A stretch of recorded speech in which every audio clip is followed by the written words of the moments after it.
Welcome everybody. We're so happy you could join us for this next webinar installment from Advocates for Families First. Today we are talking about improving messages in kinship care, foster care, and adoption. My name is Kim Stevens and I work at NACAC, and I am joined by my colleague at NACAC, Mary Boo, who is our acting executive director, and my colleagues Jean Fiorito from the National Foster Parent Association and Jaya Lent from Generations United. And we will... Mary, how do I advance the slides? I'm advancing them. Oh, okay. Great. Thank you. So you'll see on this first slide some information about the webinar itself. You'll see the slides coming up. You won't be able to maneuver the slides, audience. You will only be able to watch us maneuver them. And you can hear the presentation either through your computer speakers, or if you're having trouble with that, you can go to the audio portion on the Go to Webinar Control panel on your right-hand side of your screen and use the telephone call-in. And you'll be prompted what the number and the PIN is to be able to do that. As it says, you're going to be muted throughout the presentation so that we won't have any background noise. But certainly, if you have any questions or comments, go ahead and type them into the question box at the bottom of the control panel and click Send. We'll take some opportunities throughout to get back to you with answers that everybody will be able to hear. And if there are some pieces that you need information on that's quite pertinent just to your situation, please be sure to send us an email about that as well, and we will be able to follow up with you afterwards. I want to tell you a little bit about who our alliance partners are. You heard me talk about my co-presenters from Generations United, National Foster Parent Association, and North American Council on Adoptable Children. And the reason why we're all working together on this is because we acknowledge and understand that we're all caring for kids with similar needs and with quite likely similar trauma, abuse, neglect, and loss issues. And that when we speak as one voice about the needs of our children and the needs of the families who support and care for those children, we're likely to get further in our advocacy efforts rather than being pitted one against the other. Our work is supported by the Annie E. Casey Foundation, the Jim Casey Youth Opportunities Initiatives, and the Dave Thomas Foundation for Adoption. And I'll tell you a little bit about what we're hoping to do today in terms of our outline and our objectives. We'll talk about really the importance of messaging generally speaking and how the way we talk about things really, really matters. We want to tell you some communication strategies that we have, how our brains process information, which is some fairly new research that's come out and kind of flies in the face of the way that advocates have in the past talked about their issues, so real important things, some tips and examples, some information about how you can develop your own message and how important it is to think about how you develop your messages. We have a messaging memo that has some talking points that we will bring you through that includes some examples and also shows you how the corroborating research is really going to support your case. We will also be presenting information on working with the media, both joining with them and sort of challenging some of the misperceptions, misconceptions, and misinformation that is out there. And finally, we're going to conclude with some different ways that Advocates for Families First can help you in your advocacy efforts as you are doing messaging.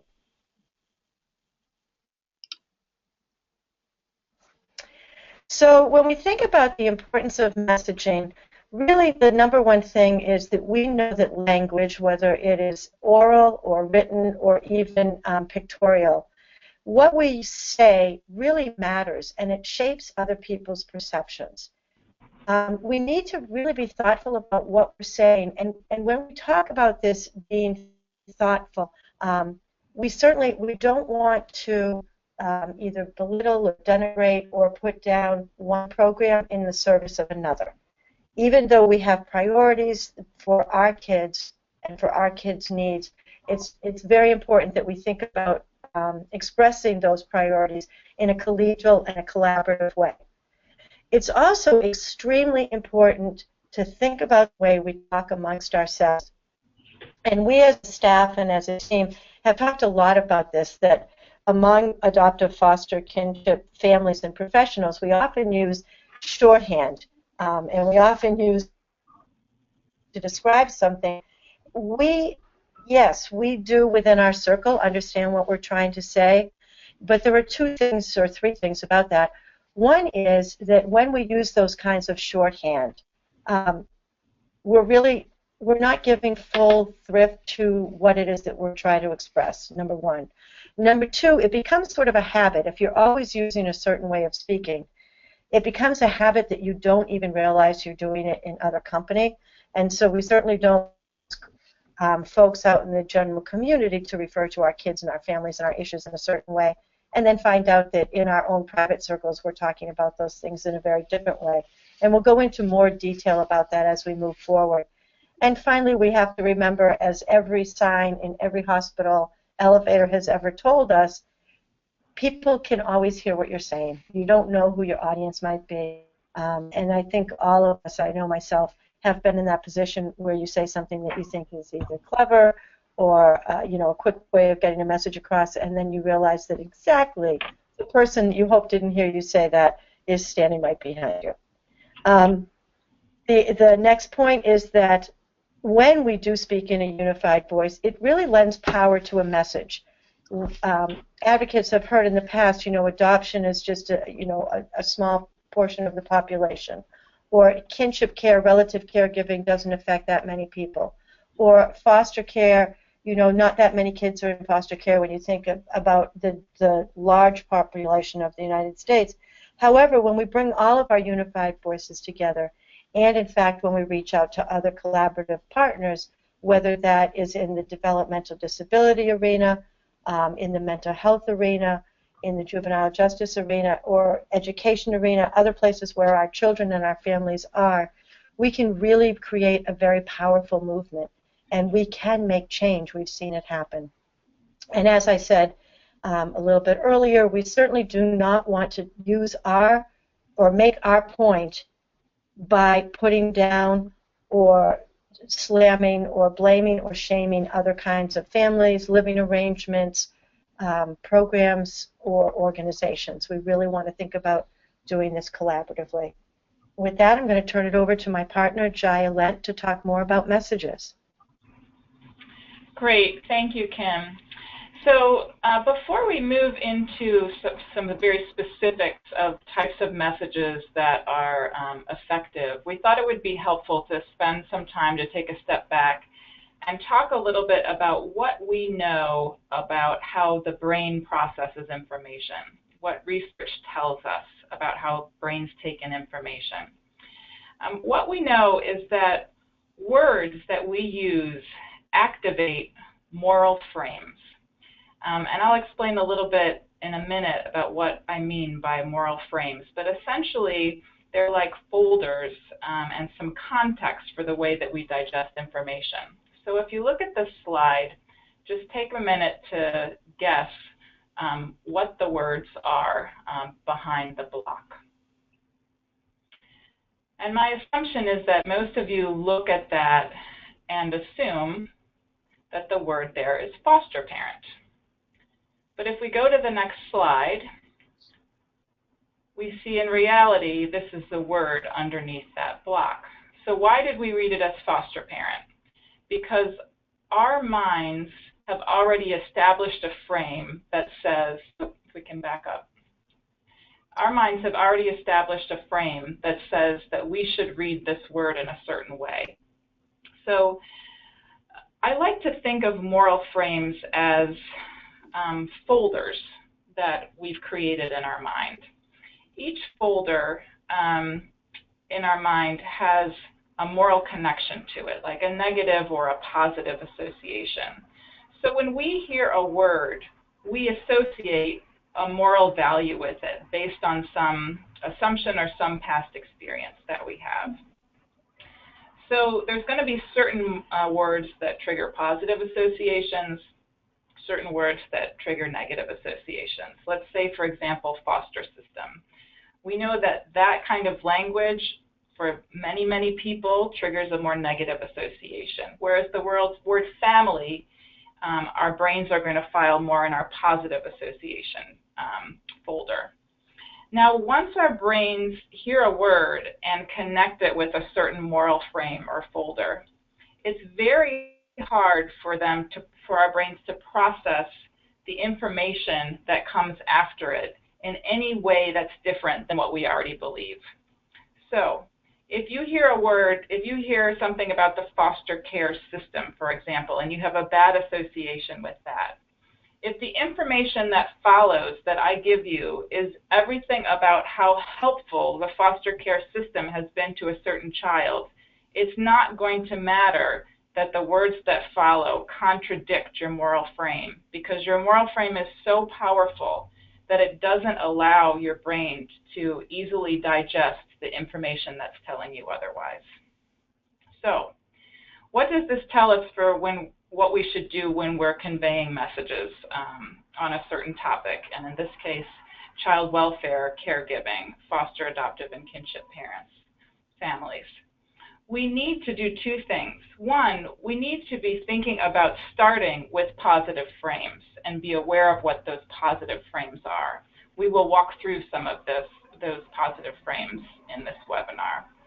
The other is, the absolute last thing we want to do is start with a negative frame, or to start with some negative association that someone already has. So, what this points to is, again, you do not want to start. There's a common philosophy that you should be starting where your audience starts, okay? So the trap that one can find there is that you risk reinforcing stereotypes and myths and old frames. So, for example, a common practice that we see in the field of advocacy is the myths and facts fact sheet, right? We know all these myths are out there about a certain phenomenon. Let's put a fact sheet together that says, here's the myth, here's the fact, and lay it all out to clarify. What's wrong with that?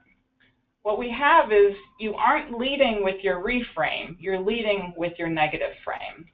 So we know that people cannot digest the contradictory information once you put forth, the fact after you're stating the myth. What you're actually doing is you are reinforcing the myth that's already in people's minds.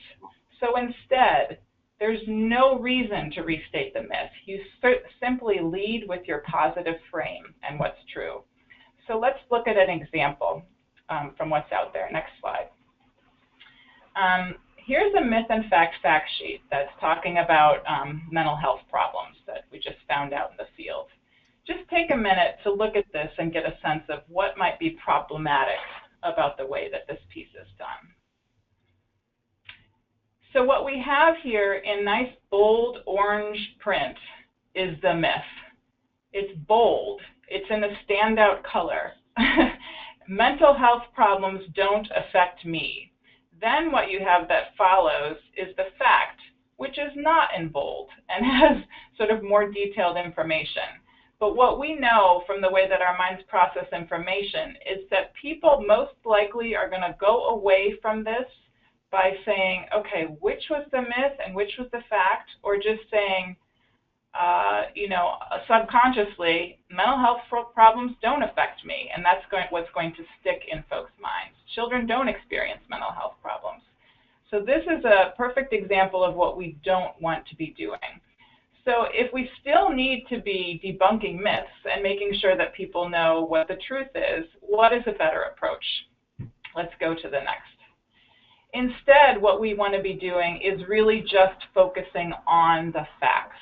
There's no need to restate the myth. So what we have here is an excerpt from a fact sheet from the Indian Child Welfare, or the National Indian Child Welfare Association, talking about the Indian Child Welfare Act.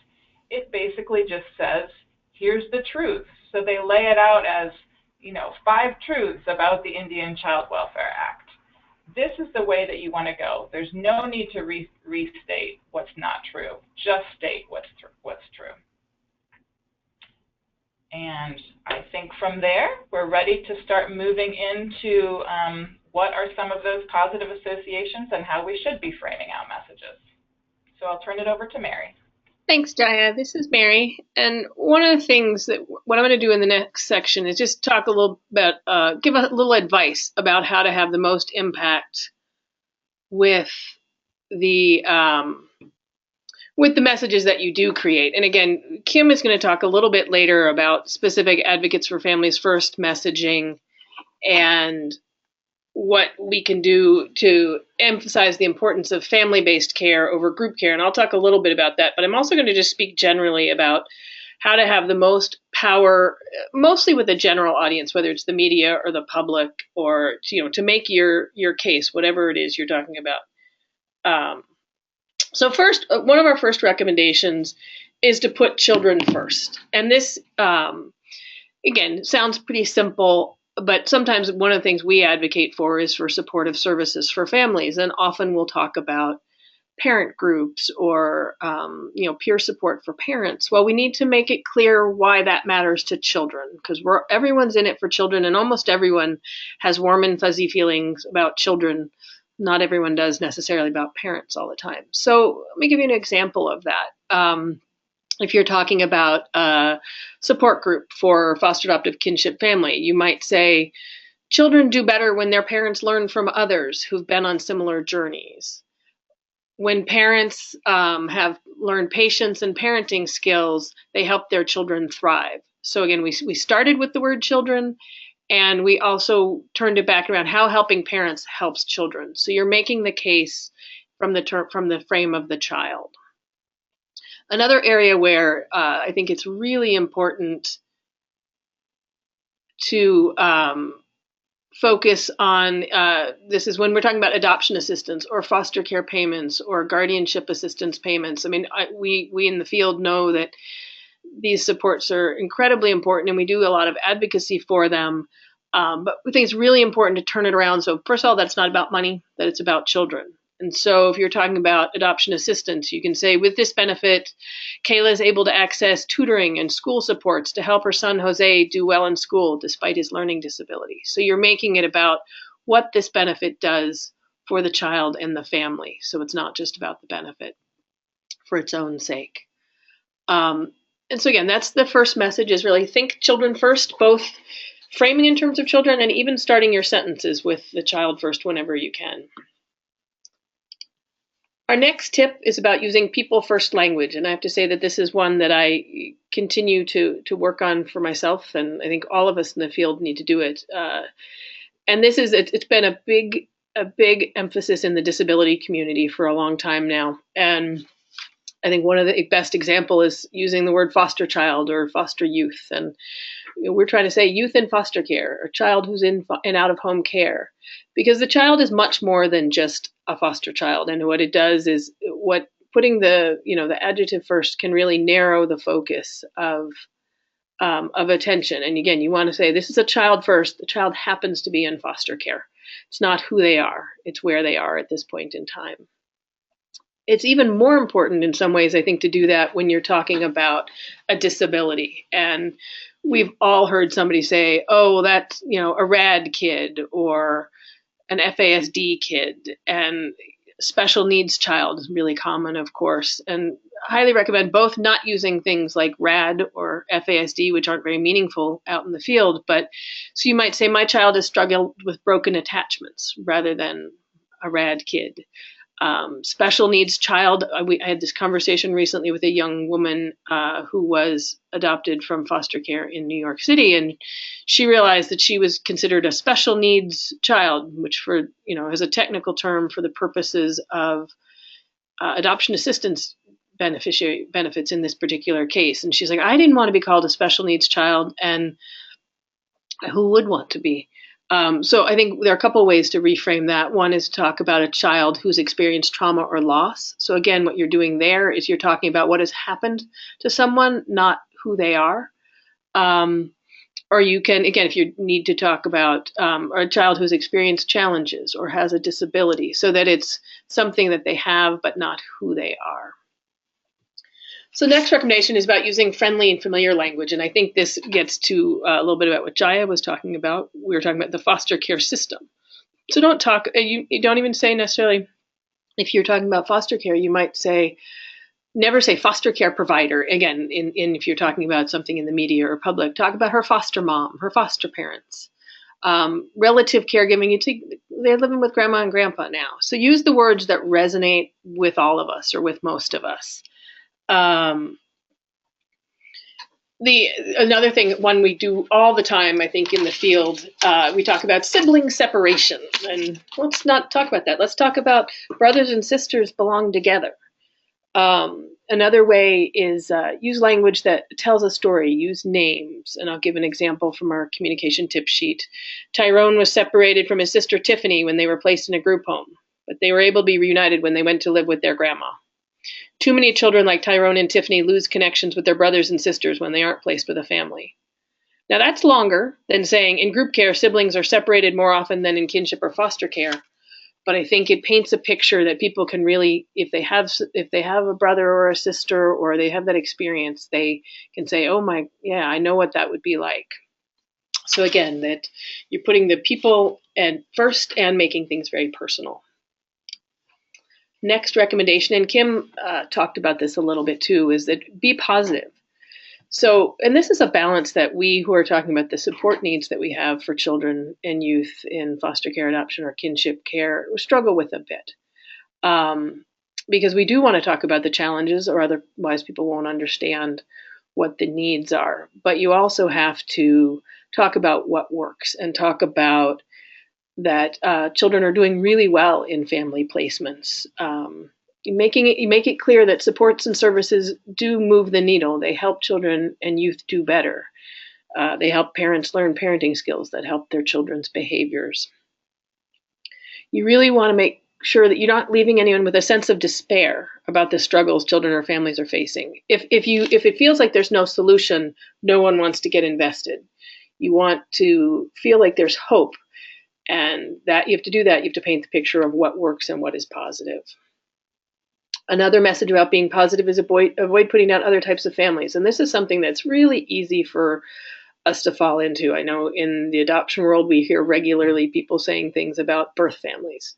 And sometimes because of the experiences that children and youth have experienced early on, you can understand some of the feelings around it. But what it does, first of all, from a perspective of the child, that's still the child's relative. That's still their family. Will always be a connection that they have. It can be harmful for the child.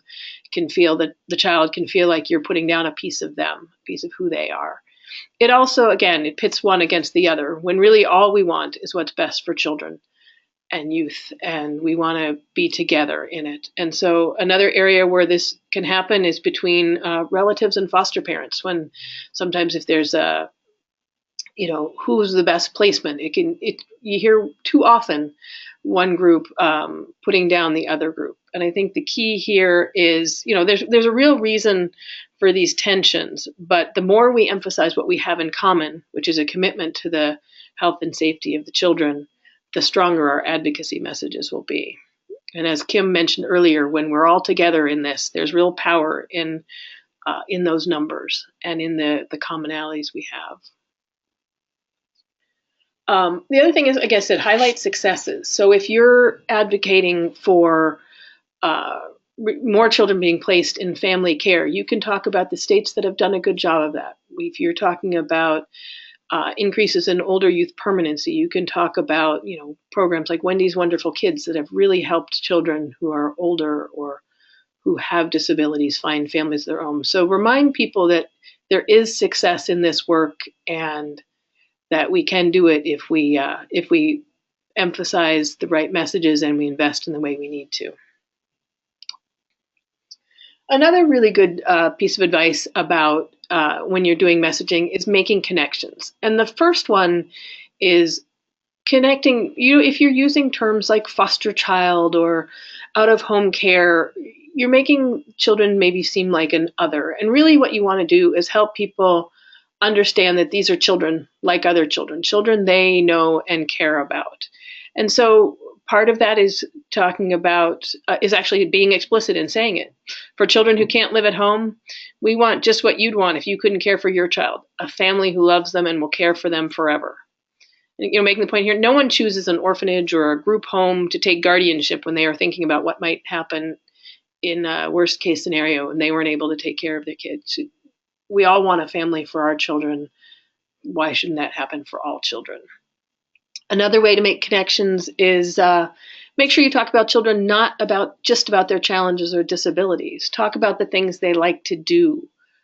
Joey loves to laugh with his foster father and play with the family dog. He also needs ongoing therapy to help him address the loss of his birth family and the abuse he suffered as a toddler. So you can still talk about the challenges, but you make the children real first. And again, as Kim mentioned earlier, pictures do a wonderful job of this, showing real, whenever possible, not necessarily stock photos, but real kids, real families, help people make connections and see a reality here. Next piece of advice is to keep it simple. And I think this is something that I know I struggle with.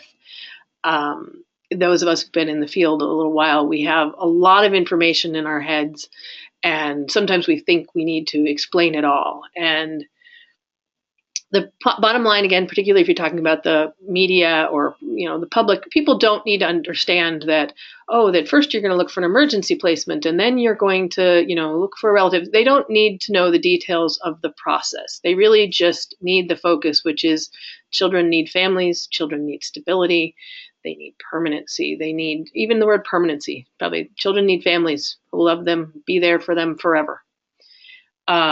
There's just no reason to use most of the words that we often like to use field, as I just did with permanency. You just want to use plain, positive language.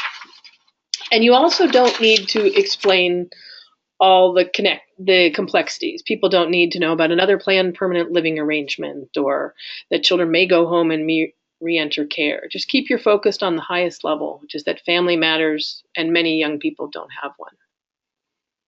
And then the final piece of advice I have here is about weaving together stories and data. And this is, what that does is stories have emotional power, but data helps the audience understand that this isn't about one child or one family. And you can do this, I'll give an example again. Billy lived in 3 different group homes before aging out of care without a family. Now he has no one to invite to his wedding and no home to go to for Thanksgiving dinner. He's not alone. Nationally, more than 20,000 youth age out of care each year without a family to care for them and to rely on. So again, you have a personal story, you get the holiday, you get the wedding, and then you have, this Billy is not alone. It's a whole bunch of people. So those are some of our communication tips for you to think about. And as Kim said earlier, that these are useful for whether you're messaging in the media or even talking amongst yourself, to remember to learn how to message. Sorry, I'm getting a message that we're having a couple different slides showing for people. I'm going to try to fix that. I'm going to turn it over now, though, to Kim. So you might see a little disruption in the slides for a minute. So what we want to talk a little bit about is our full messaging memo. And for those of you who have not had a chance to see it yet, if you go to our website, advocatesforfamiliesfirst.org, and go under the messaging bullet, you'll see that there is a wealth of information about messaging and communications. I believe that when you registered for the webinar as well, there is a spot where you can log on and get the full memo with all of the tips, really going into detail. But I just want to give you an overview of the memo itself. We start, as you can see here, with these 7 bullets. We start with sort of our overarching messages that we feel are appropriate, regardless of what child we're talking about, regardless of what situation we're talking about. So clearly we feel very strongly that every child and youth has the right to a family, and a family that is going to be their family forever. We implied in here is an unconditional commitment, and oftentimes what we find for kids is that perhaps their first or maybe second or even third family that they thought was going to be their family that had unconditional commitment may not have turned out that way, but that strongly, strongly, strongly we feel that they have a right to that. That all of us believe that children and youth do best in a family and that we all want the best for our children and youth. That if children are in families, they are more likely to find permanency. And, you know, as Mary said earlier, and I will remind myself as well, permanency can mean a lot of different things. Depending on our audience, we need to explain what that means. The bottom line is permanency means that every child and youth, even into adulthood, knows who they consider to be their parent figure, knows who they can call in the middle of the night, knows who they can call if they get arrested, knows who they can call if they're in an emergency, have a sickness, need help with their own children. We also have a very strong belief that too many children are placed in group care instead of families, which is not to say that we don't believe that there are times and places and reasons why children or youth may need to be in a group setting for a limited period of time.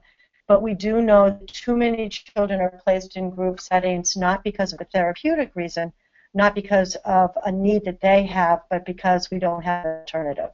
And that's not really a good default. We know that children who have experienced trauma are going to be facing challenges oftentimes throughout their life, but that they can be successful, and the families can be successful in helping those children when they have the proper support. Proper support at the right time as well. It needs to be timely. It needs to be, we need to be able to find those supports when we need them and as we need them, rather than when a system feels like it's okay to give it to us, or as well that we don't want families to have to, or children to have to, rely on the services that are available rather than the services that they actually need. We know that we save the government and other entities' funds when we are putting children and youth in families, and when we are helping them stay stable and safe in those families. And we also know that the federal law requires that we do this, so we have the backing of the federal law. So I want to take you into a couple of these points and show you how it is that we marry both the talking point with additional information and with some data that supports it. So, for example, family placements result in permanency for children. The talking point is that what we know is that children and youth are most likely to be adopted by their foster parents or relatives. I believe that at one count it was about 65% nationally that kids are being adopted by foster parents or relatives, people who know them. And we also know that the other talking point is that when we place a child or a youth in a group care setting, we are reducing their chance of finding a family and leaving foster care for good outside of aging out of the system. What we are doing, we're reducing their chance of finding a family, we're increasing their chance of aging out of care without one. And the research and the data that backs this up, and when you go into the messaging memo itself online, you'll see the citations, which you are going to need as you build your case. We didn't include the citations here, but under the bullet of research and data, there are citations to back this up. So oftentimes we know that teens coming out of group placements age out of care without ever joining a family, and we know that children in group care have 3 times the odds of children in non-kin foster homes and 6 times the odds of those who are with relatives reporting not wanting their current arrangement as a permanent home. What do we know? What's the next talking point after that? Well, we know that children and youth vote with their feet. When they're not happy where they are, that's when we see runners and repeat runners. So our next talking point.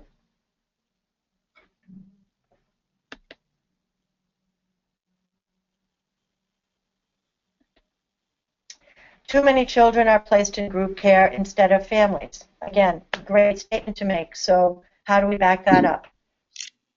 Right now, we do know that we can do better. We know that there are too many children who are spending too much time in group care. We also know from what we have seen from experience that if we do more to recruit, train, and support kin, foster, and adoptive parents, that children will have the opportunity for the family.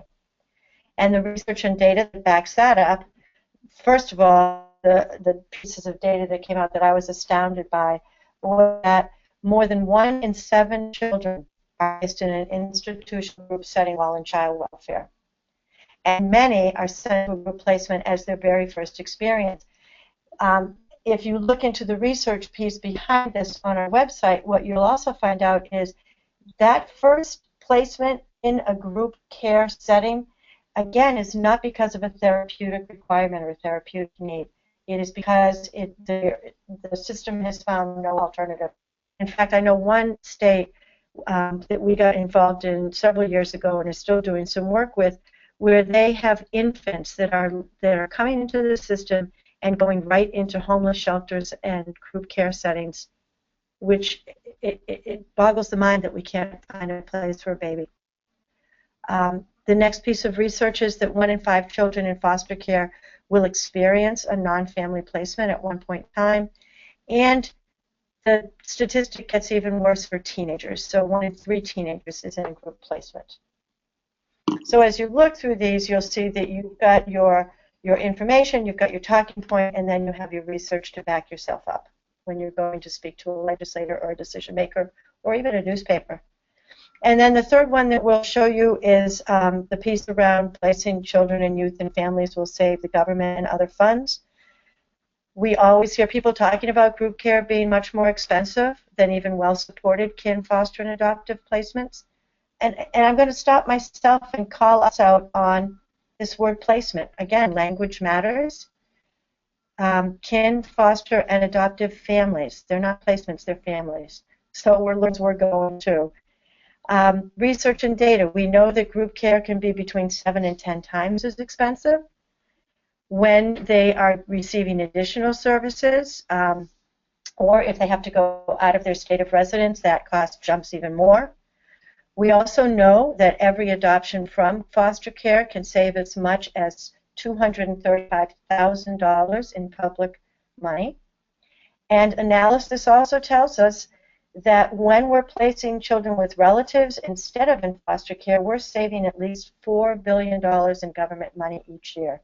And so for our informal foster care, our informal kinship placements, that is a huge piece of information in trying to leverage and advocate for relatives who are caring for children to be able to get equitable services and supports for doing that work.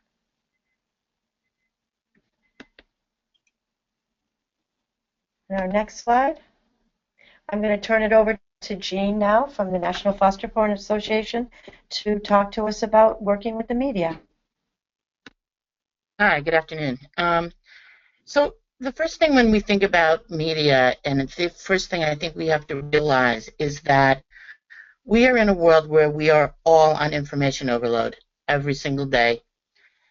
And I was thinking about some of the slogans and that are out there, all the news that's fit to print, fair and balanced, news you can use, and everybody is coming at everyone. All of the media outlets are coming at us every day with their messages. The first thing I want to say is, do not be afraid. The media folks are doing a job that they need to do, whether we agree with them or we don't. But it's their job to provide us with all of this information. And I think when we're talking with media outlets, that we need to be honest with them. Now, you have to craft your message. So that's the first part when we talk about, developing a communications campaign so that you can be in it for the long haul. You want those media outlets to contact you. And when I talk about media outlets, I'm not just talking about newspapers, though I think my mind usually goes to newspapers when they talk about media. But we're also talking about TV. We're also talking about radio. Radio is probably my favorite type of media to work with, because you're just really sitting there having a conversation with someone and nobody can see you. They're just hearing your words. So it's really a outlet which is really good to cultivate if you have a radio station in your area that's willing to do that. And it's amazing how many do, including the Sunday morning programs, which I used to do a lot of taping for Sunday morning programs that aired at 6 and 6:30 on Sunday morning. And I often wondered if people got up to hear them. And the stations assured me that they did. So, and we would get some feedback from people who had heard our tapes. So, really don't forget to think about radio as well. TV will often come around when there's a news story that they heard of, not necessarily the news story that you put out. So again, be aware that they're coming, and that they will show up. And print is really, I think, where you can often make the most impact. Whether we're talking about, you're writing stories and placing them in your own words so that people can understand as they're reading what you're trying to say.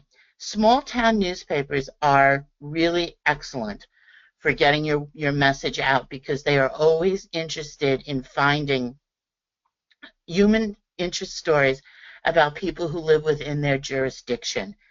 It's much harder to deal with outlets such as the New York Times or the Dallas Morning News, the Washington Post, the Los Angeles Times. I mean, those are just huge, huge outlets, and everybody is going after them.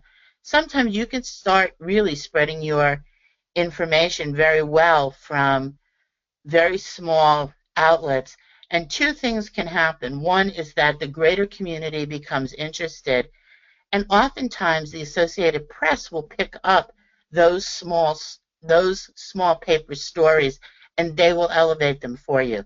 So don't forget to consider your penny saver or your area reminder or whatever it's called in the place where you live.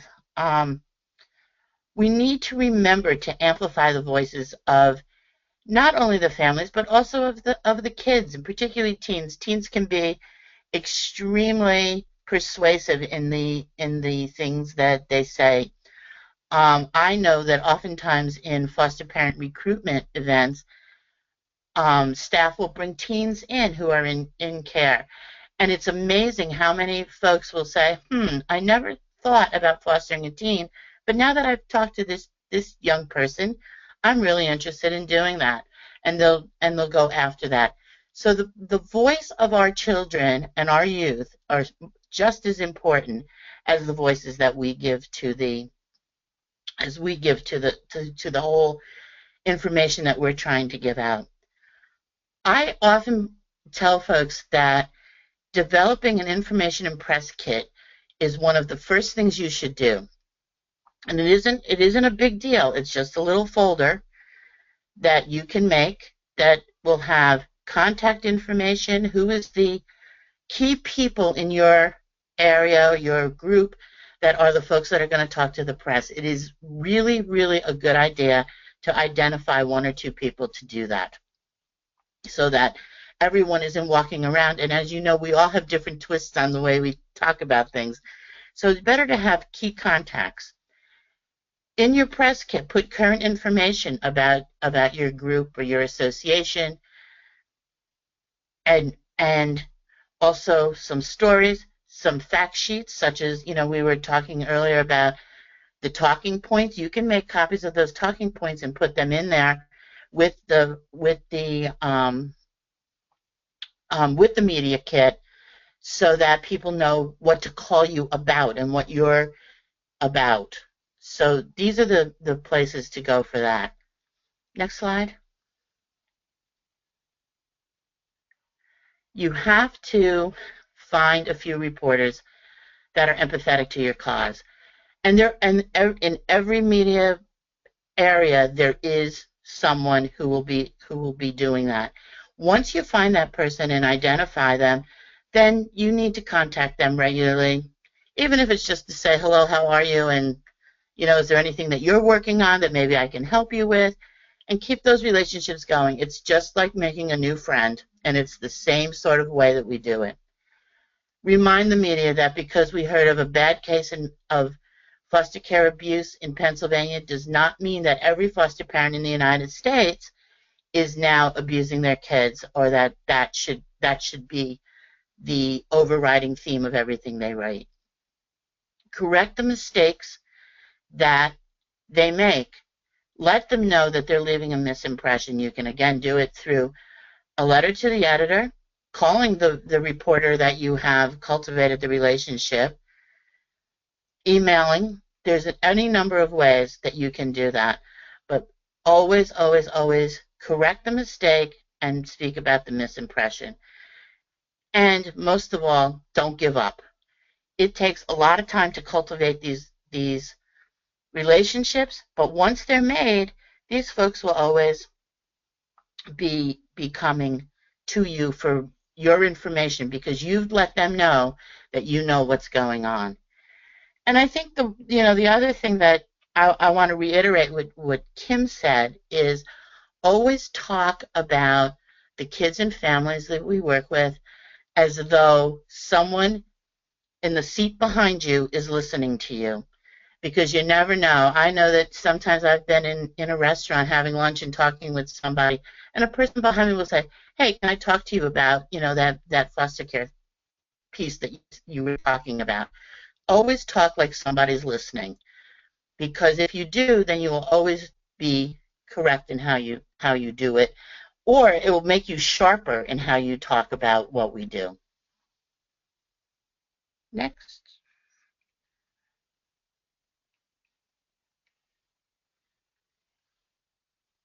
I'm not sure. Kim, am I doing this one? I'm sorry.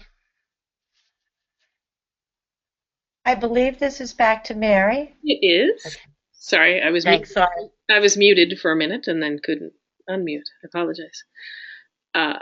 So I would talk again. Some of this is going to be a little bit similar to what I said before on this slide, but this is presenting research from the consulting firm Luntz Maslansky Strategic Research, and they did a report on big ideas for children, and they had specific tips for messaging related to children's issues, and these were their top 4 tips, and I think some of it fits with what we were talking about earlier. But the first is to make it personal again. So this is where pictures do a wonderful job, names, connections with other children, and then every child matters, no exceptions. And this is one of the things that I think when people start talking about numbers, it's only this many children, it's not important for these children. There's only a few children for whom there's a need. Well, every child matters, and using even that language is reminding people that every child deserves a family, something we hear often, is just incredibly important, because again, it really resonates with some people to hear you're right. No child deserves to go to bed hungry. Every child deserves a meal. Every child deserves a family. And that we have to make those connections so everyone can invest in those children. And this next one is really interesting because the positive impact grabs attention and negative consequences drive action. And so that's this balance of starting with the positive. So talking about, this young person in foster care is thriving in high school in spite of moving around to multiple schools. But then you can talk about what happens when children do move schools and they lose connections to teachers and they fall farther behind, and mention that so few children who age out of foster care are able to graduate from college. So you want to talk about what works and make a connection with somebody who's doing well, but then remind people that there are consequences that need to be avoided. And then the final piece of evidence that they cited was that results, not efforts, matter most. And I think this is a little tricky, but the key here, again, is not talking about, so if you talk about, we offer support services for families, okay, not to say this, but so what? What you want to say is that our services helped preserve 100 adoptions, helped keep, again, I call myself in my own language, we're not preserving adoptions. And our services keep families together. So it's the result of what we did, not the fact that we offer those services. And that's really what you want to focus on. And that's what their research has shown. And I think they did this research for the children's advocacy group First Focus, and First Focus has done some wonderful work on messaging. And one of the things that they really emphasize is that people don't want to invest in things that don't work. So if you're talking about the broken foster care system, no one is going to want to say, oh, well, let's spend more money. Or we talk about, so we hear this in education all the time. People will talk about the challenges that are going on in the system. And everybody say, wait, we're already spending so much on education. So you really have to pull out those stories where things are working and show how it matters and show what a difference it makes to a child who does have a family, or a family who has the skills and the knowledge to help their children overcome that past abuse. So again, if you focus on the results and where places are working, you can say, but we can repeat this here in our community as well.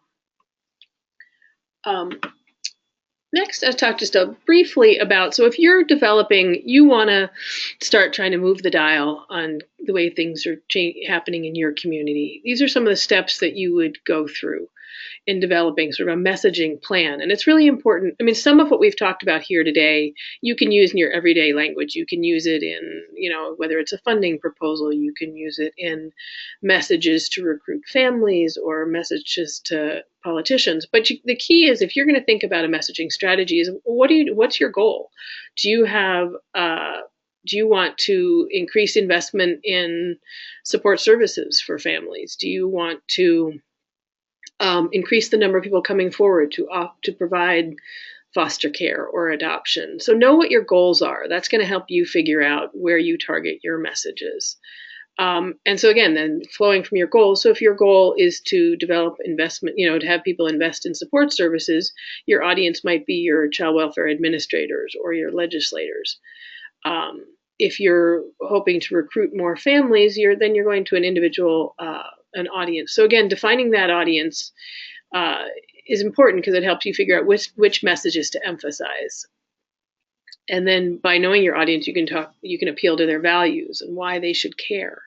And this is one of the things. So if you're talking to some legislators who are very fiscally conservative, you might use those talking points we talked about earlier about how adoption from foster care saves money. Supported foster care saves money because children don't move placements, which saves critical public funds. So that might be the values that you're thinking about with some of that audience. Well, with your family audience or with a child advocacy group, your focus might be children thrive in families. Every child deserves a family, and you have to balance those. You're probably going to use both with the political audience, but you might still lead with the every child deserves a family, and then talk about why it matters and why the government investment is a worthwhile one. And again, one of the things that I think Jaya talked about this a little bit in terms of, to get to values, you want to use some of those words. So we know there's been some research on the words that connect to people's values, and there's safety, protection, family, nurturing, loving. So again, when I was saying earlier, permanent is not one of those, but nurturing family, loving family, lifelong family, community, learning, helping people help themselves are all strong values that really resonate with many people across the world, really, and they're great places to develop your own messages about foster care. And you really, using those words that already have meaning to people helps get people at their gut level understanding what you're talking about. Again, I've already said we want to key to offer solutions. Make sure you're letting people know, even if you want them to fix a problem, you have to let them know that there is a way to do that. Again, you have to give people something to do. So at the end of this webinar, we're going to talk to you all about something you might do. We've already talked here about using an anecdote or a story, including images. Those are ways, so again, look through your images, have people say what, have people really, some people are visual, some people are more reading learners. So mixing those messages really helps a lot. Another key thing in your planning is think about why somebody might respond, how somebody might respond negatively. So if you're talking about, recruiting families, why might somebody not want to do that? They might think they don't have the skills, they don't have the information, they're worried about how much time it will take. So think about that in your messaging. This is something, we'll provide the training and we'll teach you what you need to know. We're here to support you after you welcome a child into your family. So think about in your early messages why someone might respond negatively. And this is a really good place to think about using other people. So when you're working on your messages, say you're working on something for the newspaper, have it read by somebody who's not in the field.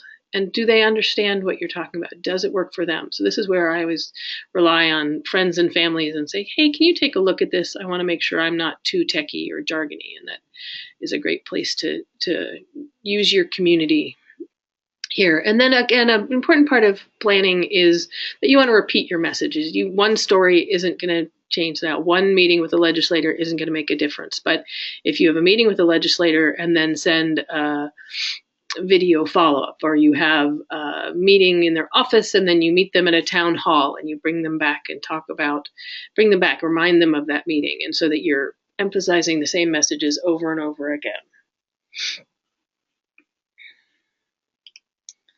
And then again, this is just, I won't get into this, we're running low on time here, and we want to leave time for some questions if anyone has them. So if you have questions, put them in the question box.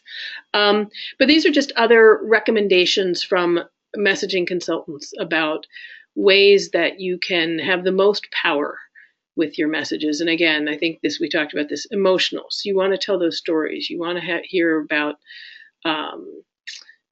Becky not having a grandparent for her new baby because she didn't have a family. We want to make connections to people, remind them of the times that they love, whether it's the holidays or high school graduation, and remind them of what it likes, remind them of how things were in their lives. And then, again, as I said earlier, this supported by the facts, but not just facts. This balance of even the talking points we talked about earlier, like, you don't want to just use those talking points. You want to tell the story using those talking points as your frame. So you want to, use a story of Billy or Becky, but you're supporting it with the facts, that you're putting those two things together. And again, so we'll end here with repeated, since I've been repeating myself. And now I'm going to turn over to Jaya, who's going to talk a little bit about how we can help. Or maybe we should answer some questions first, Jaya. Sure. You can go for questions. Okay, I know I'll ask the question and I'll throw it out. We had a question that when making talking points, should the research data sources that back up the point be acknowledged? And I can answer that, or Kim, do you want to answer that? So yeah, I typed an answer to our questioner, and I will say it again here. If you're doing talking points, or if you're putting together a press kit similar to what Jean was referring to, you definitely want to include the research and the data in that written material. However, I find that if I am having a conversation with somebody, or I'm having a meeting, doing a presentation with people, my general way of doing things is to say something along the lines of, research shows that every adoption out of foster care can save as much as $235,000. And I'd be happy to follow up with you, sending you the citation and the information. The thing that's nice about that is that if you're having a conversation, you really want to keep it vibrant. You want to keep it in the moment. You want to get people emotionally invested in what you are saying.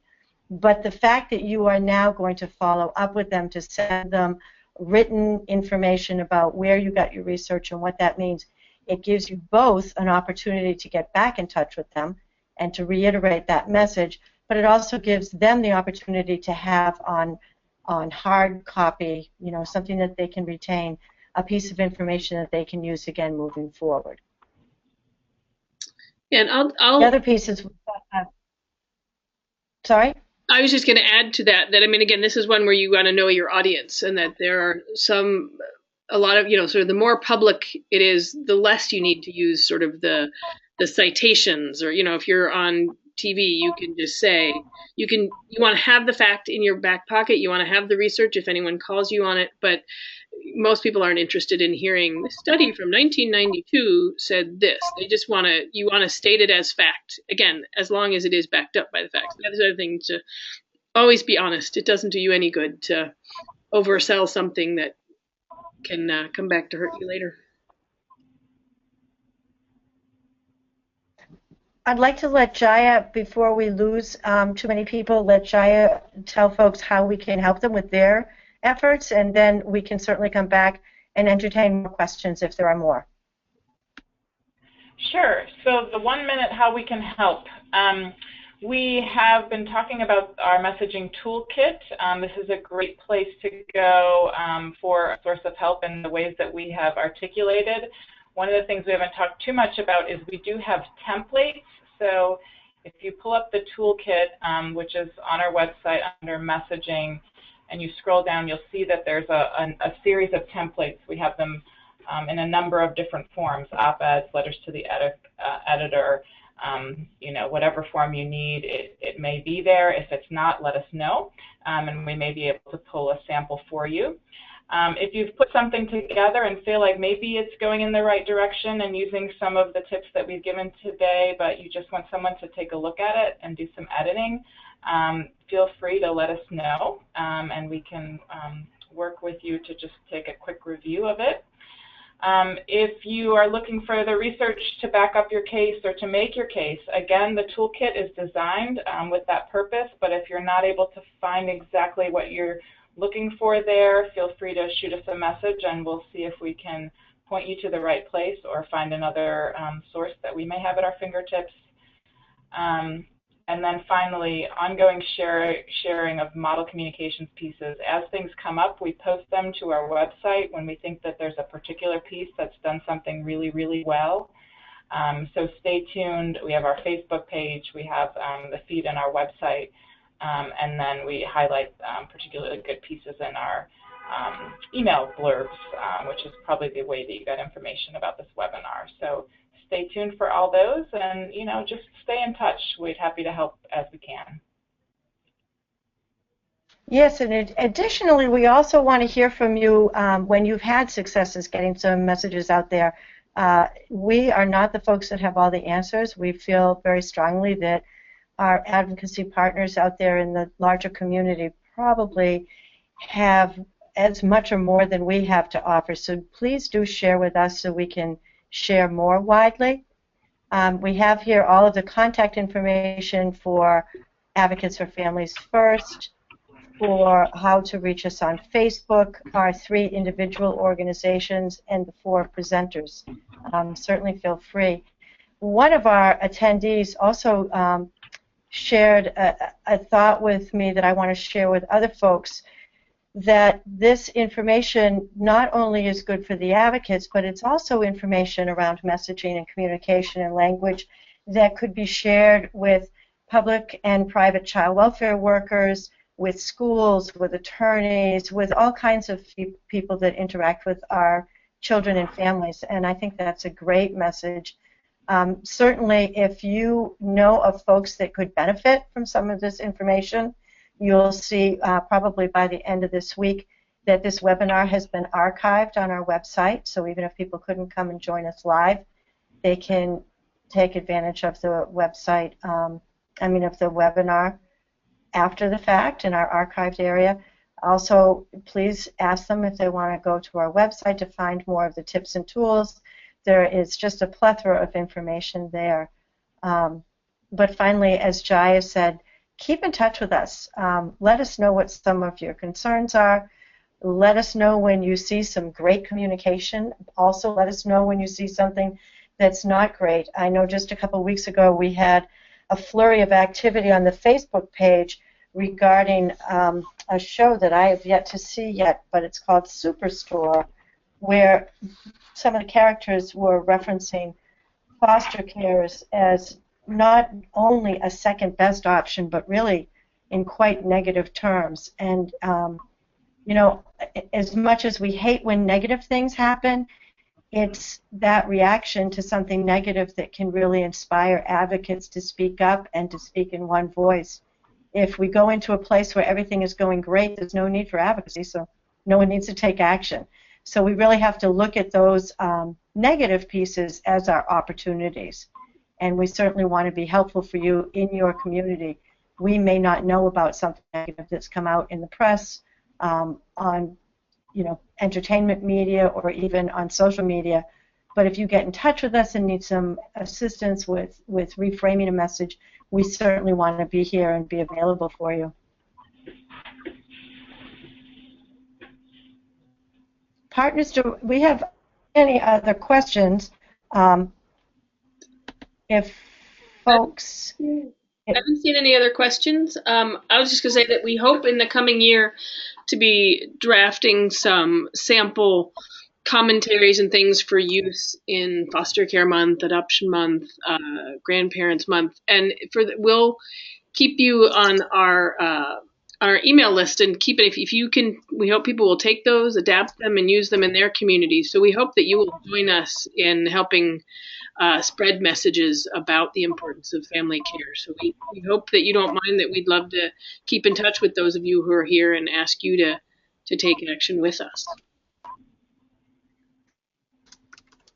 Yeah, I think we would also like people to go on and join our Facebook page, because that's where we post more immediate issues that come up, and it doesn't always work to send it out in our monthly e-newsletter. So please join our Facebook page as well. Great. All right. Well, thank you, everyone. Have a thanks, good week. folks. We appreciate your time.